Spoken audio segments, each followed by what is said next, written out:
All right, we're going to go ahead and continue our media availabilities today. We have now been joined by last week's Pocono race winner, Chase Briscoe, driver of the number 19 Joe Gibbs Racing Toyota. We're going to hop into questions. We will start with Peter.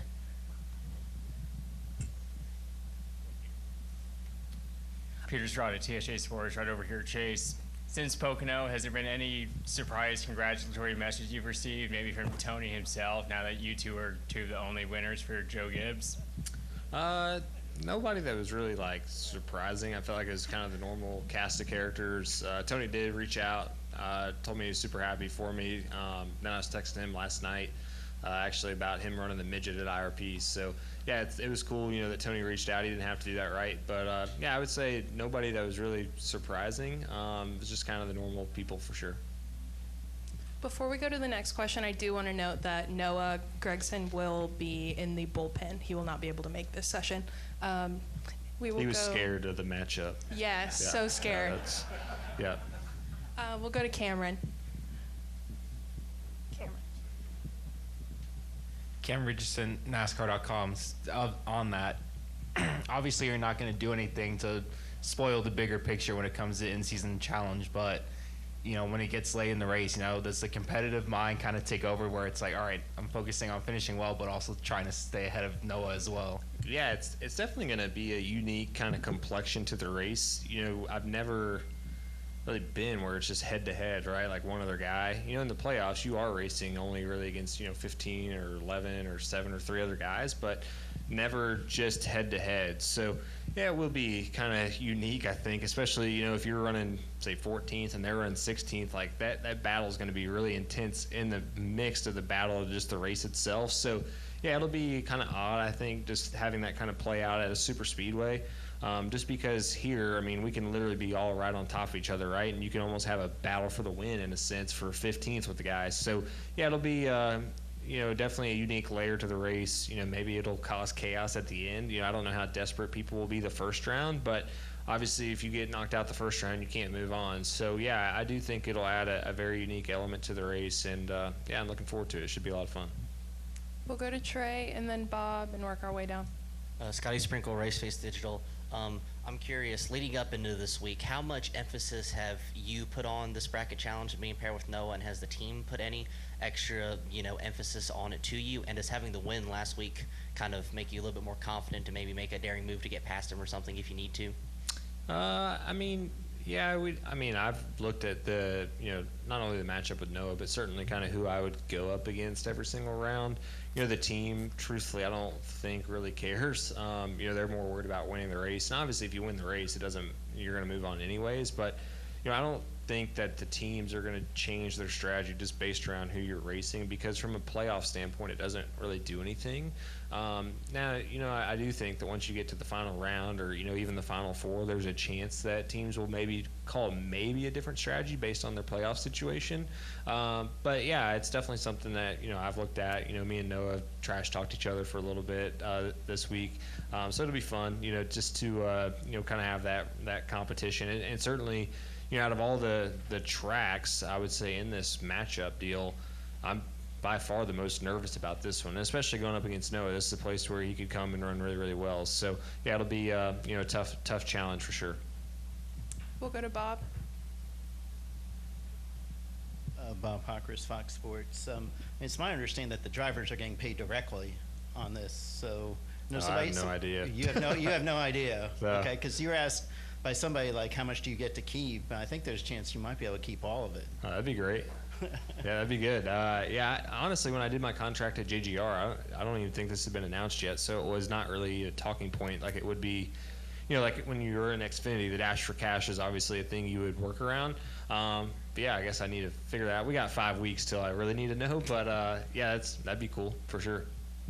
And just do you feel any more relaxed or any more relieved this week with the win? There's definitely a sigh of, relief, and just a weight off your shoulders. But honestly, I'm expected to, win multiple races, right? It's not just win one and be done. So I think the pressure certainly just continues to ratchet up, but it's definitely nice to just get a win. And just try to know that I can do it.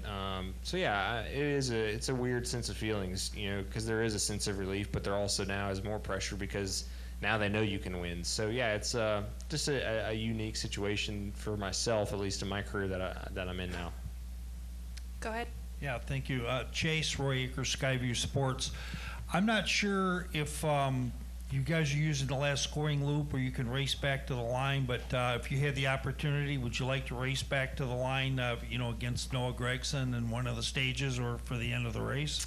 I mean, I don't know. It depends on where the wreck is, right? Like, you don't want to, be racing through a wreck. But, yeah, it will be kind of unique, just how this race plays out. You could be able to be making a move on the guy that you're racing against, and then, caution comes out and it changes everything. So, yeah, it'll just be fun going against Noah. He's honestly probably my best buddy on the entire, circuit. Me and him play golf a lot, and he's actually my son's favorite driver. So, yeah, the pressure's on this weekend. We'll go to Reed next. Yeah. Reed Spencer with the NASCAR Wire. I mean, last week you were saying you wanted to get away from Reddick because that was the potential pairing before Pocono. You did that, but are you more comfortable against Noah because he's not in the Toyota camp? Honestly, I feel like here at a super speedway, we've seen how good the Fords are, right? And, going up against a Ford here is certainly a hard challenge. And, this is one of those racetracks where, no matter what team you're at, you kind of have a shot to go win. So, it's no secret, right? Noah's not at one of the powerhouse teams, but when he comes here, he can be right there in the mix. I mean, front row cars, qualified on the front row here last year. So, it'll be a challenge. I know that Noah will probably qualify well. The Toyotas typically don't qualify quite as well, but our cars will handle really, really good in the race. So, yeah, it's going to be, a tough challenge. Anybody you're going up against in the Cup Series is going to be hard, and, anybody can beat anybody on any given day. So, yeah, I'm, it's going to be a hard one. Like I said, out of all the weeks, I definitely feel like this is the one I'm the most nervous about, just because I feel like this is the one that's most out of my control. But yeah, it'll be fun. Hopefully I win. If not, I'll never hear the end of it from Noah or my son. We'll go to John and then Jacob. John Newby, Savage Ventures, over here on your right. So with the way this track has evolved and become more handling focused, is it a place that would benefit from practice at all? I know that's not part of the drafting style, weekend rules. I mean, yeah, I'm sure that, like, if we had practice, guys would go out there in a pack and practice for sure. I don't know if that would make the racing any better. I think that is kind of the one unique thing about this place out of all the super speedways. This is where your car's balance actually comes into play the most. So, especially that first run of the race here, we always see it. Guys will start in the back and will tank on the long run, and just cars don't drive very good. So, yeah, I don't know. I mean, would practice make our cars drive better? Yeah, absolutely. But would that put on a better race? I don't think so. So, yeah, I'm not against it. And especially like this weekend with how hot it's going to be, handling is going to be a premium. And, I think you're going to see the teams that hit it the best, especially this first run of the race, really be able to take advantage of that. So, yeah, I don't know. I'm not for practice here probably still yet. 10 years from now, I might have a totally different answer. But, yeah, right now, I think it's fine how it is. Go ahead, Jacob.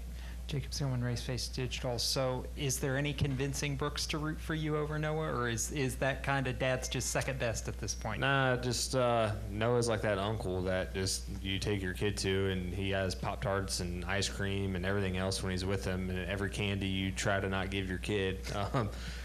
So yeah, I mean, Brooks definitely loves Noah for that reason. Every time he's around him, he's getting sugared up like nobody's business. So yeah, Brooks definitely likes Noah. And yeah, it'll be fun to obviously go up against him this weekend. And like I said, all the the trash talk, I guess, leading into it. So yeah, it'll be a lot of fun. Back on the team side, though, obviously the win at Pocono comes in a time where you can start building momentum for the playoffs. Do you feel like the communication, kind of everything you need between you and James and this 19 crew is kind of starting to gel at the right time?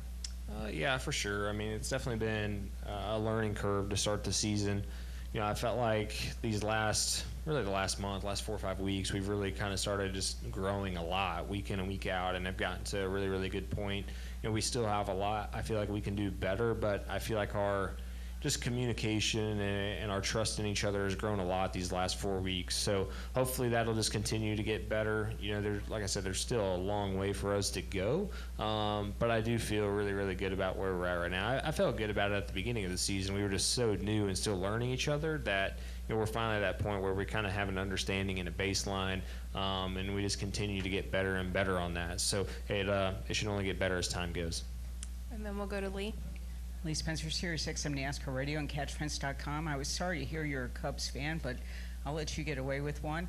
But you are getting to fulfill a lifelong dream of throwing out first pitch at Wrigley, and I'm wondering, what does that mean for you? Because I know how much it meant for you to race at the Brickyard, so what's it like going into Wrigley Field? And yeah, it's going to be super cool. I didn't really start racing till I was 11, so all I did growing up was play baseball. And growing up as a kid, I wouldn't say I'm a Cubs fan now, but as a kid, I loved the Cubs. I loved Sammy Sosa, and when Gary Gaetti played there, like I loved the Cubs for whatever reason. And like when I would play my MLB video game, I would always pick the Cubs. If I had my career player, it was for the Cubs. So it's going to be really cool to just go to such an iconic place like Wrigley, and for me, just like I said, I grew up playing baseball and loving baseball. I mean, truthfully, my passion was to be a professional baseball player, and for me to be able to go there and be able to throw out the first pitch is going to be really, really special. So, yeah, looking forward to the opportunity. It's going to be neat. And then, they're playing the Guardians, which is probably the team I am the closest to now. The kid I grew up actually playing baseball with on travel ball, he's the travel coordinator there. So I've got to know a lot of the Guardians organization and a lot of their team management guys, and even a couple of the players are huge NASCAR fans. So get texts from them almost every single week. So it's going to be cool that it just so happens that the Cubs are playing them, right, and they're going to all be there too. So it'll be nice to see some friends for sure. have you practiced yet? No, I'm just going to go there and let her rip. Yeah, I played enough baseball growing up. I feel like I'll be all right. I'll just maybe throw my arm out, that's all. And what did the Briscoes generally do on 4th of July? I'm guessing you were probably at a dirt track somewhere. Yeah, it was, definitely at a sprint car track, and then a lot of baseball. Before I got to that point, I'd be playing baseball tournaments. So, yeah, definitely 4th of July, though. I know that Bloomington Speedway, our home track, always had a massive fireworks show. It was one of the best in the state, so it was always really cool as a kid to go there and be able to celebrate 4th of July and watch sprint cars and obviously watch fireworks, and then now to be able to do it in Chicago will be pretty neat. So looking forward to the opportunity. We'll take. Sorry, Chase, I just cut you off. We'll take 2 final questions. We'll go to our right, if you could raise your hand, please, and then we'll end with Dustin. Charles Odom with the Associated Press. One more on Brooks. How old is he, and has he filled out a bracket? He's 3.5, and he hasn't filled out a bracket. I need to have him do that just to see who he picks. I would say that Kyle Larson will definitely go far. Kyle Busch and Noah will go far. And Austin Cindric. Those are like his 4 guys, I would say. So yeah, actually, I'm going to have Brooks fill out a bracket down. I'll post it online. And have you picked up on friends or family as we've gotten closer to the race that have filled out brackets, or have picked up the excitement that NASCAR hopes generates? Yeah, I definitely have noticed, on social media for sure. A lot of people have been tagging me in brackets and people just posting their brackets in general, which is really cool.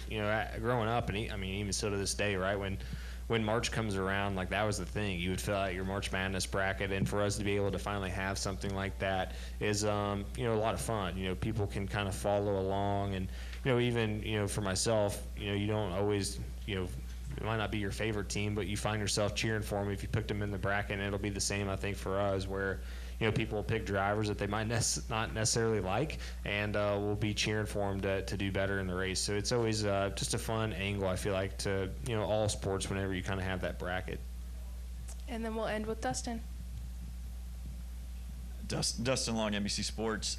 First off, how long has Joe Campbell been your spotter? Is it 21? I know it's 22. Well, he doesn't do it now, but how long was he? It was 22, 23, and 24. So what was it like to make the adjustment in changing spotters, and also give me a sense of, like, for your teammate Christopher Bell, who's going into a race like this with a new spotter that he hasn't worked with? Yeah, it's hard. Anytime you switch spotters, it's just you get so used to having that same voice in your ear, and you learn just tendencies, and you learn by the sound of their voice, how urgent things need to be, and you really put all your trust in that person, but it takes time to build that trust. I've worked with Tim Vitoa for 3 or 4 years, then went to, obviously, Joe, and it took us a while to get that trust built up, and you learn, like I was saying, those little things. So, for Christopher to now be on his 3rd different spotter it's tough, just because you don't, each spotter has their own way and their own way. Like, for example, Joe, he would clear me if it was an inch, like it was going to be tight, where my spotter now, Drew, his tight clear might be 5 inches. So it's the same for Christopher. Tab now, how willing he is able to clear him on things is going to be totally different than the other 2 guys he's worked with, and just the the sound of his voice, how urgent he is, and just even the emotional part of it.